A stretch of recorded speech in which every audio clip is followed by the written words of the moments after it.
Hi guys, back once again, and this time it's Lost in Space episode 9. And I'm going to start this off by saying, I think Maureen Robinson is cursed. The woman seems to be a walking cacophony of calamity. She seems to be a disaster magnet. I mean, if some bad shit is going to happen, it's more than likely going to happen to her. I mean, don't get me wrong, bad shit happens to all the Robinsons in this series. But she seems to be like, I mean, this woman could be in an empty room and come out with a knife in her back. It just makes me laugh. I mean, that's what I love about this show, right? Is that it has to be absurd.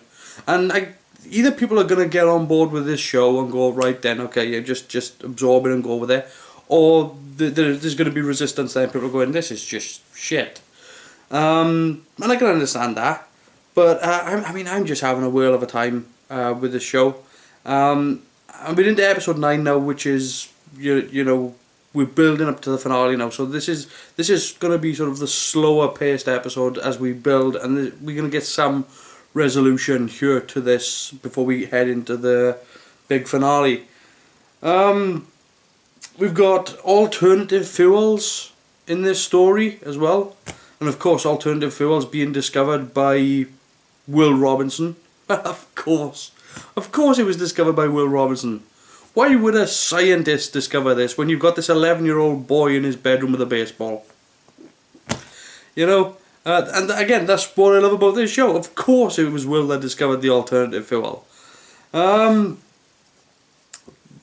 scene though, where they actually go to the cave. Because, you know, Maureen's been kidnapped by Dr. Smith. The kids are trying to sort out what's going on. They discover the alternative fuel. They go to the cave. They walk in. There's a handful of stalagmites.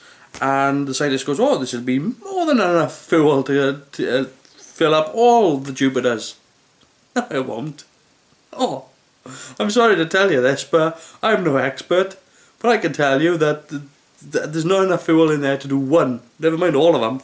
But that, again, that's the beauty of this show. It's just, it's got its own ridiculous physics, and yeah, I mean, I love it. We also get flashbacks in this episode, which is starting to jigsaw piece things into place now, whereby we get little bits of what's happening on board the Resolute and what's happening with the robot and how the two are interlinked, and it seems that the humans nicked the robot's engine and so he just wants it back, and that's what led to the problems on board the Resolute and what led to them being stranded on the planet.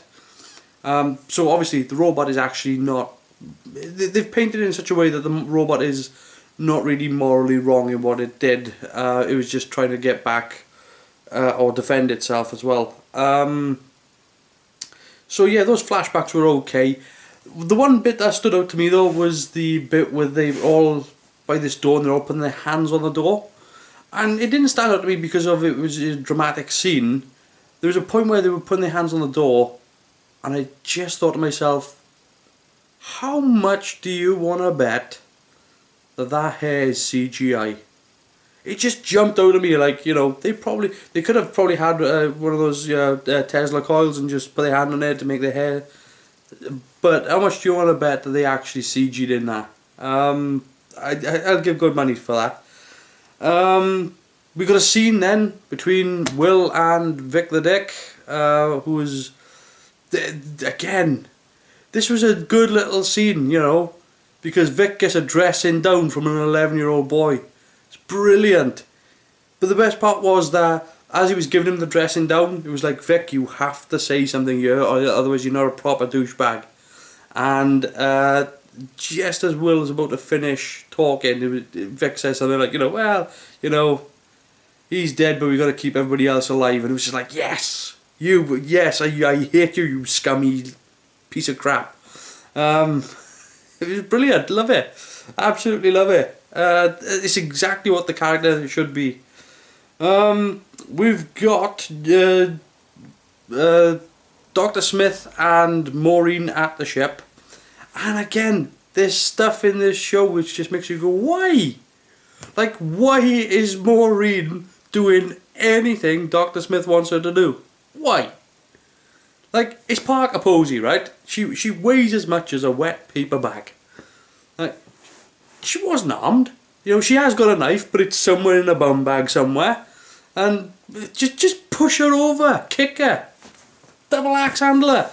Just take a deep breath and blow. I mean, honestly, it was just like, just walk away from her. What is she gonna do? It was just like, had Dr. Smith been armed, I would have gone, well, yeah, she should have had a gun on her and just be like, yeah, come on, let's do this. But she didn't even have that. And then, of course, we get back to the cave then. And the other thing that stood out to me in this episode was during that cave scene, there was the weirdest subtitle scene I have ever seen. Like, this was properly barking bonkers. I've not seen another scene like that ever. I'm not saying that it was bad. I'm just not saying it was good. I'm just saying it was weird. They're not even mouthing the words to each other, and they're not really. They're using subtitles to tell you what these people are thinking, but these people don't, unless they're telepathic. These people don't know what each other are thinking either. So it was really confusing. And yet they all seem to have this conversation without saying anything. It was just... Again, it was just weird.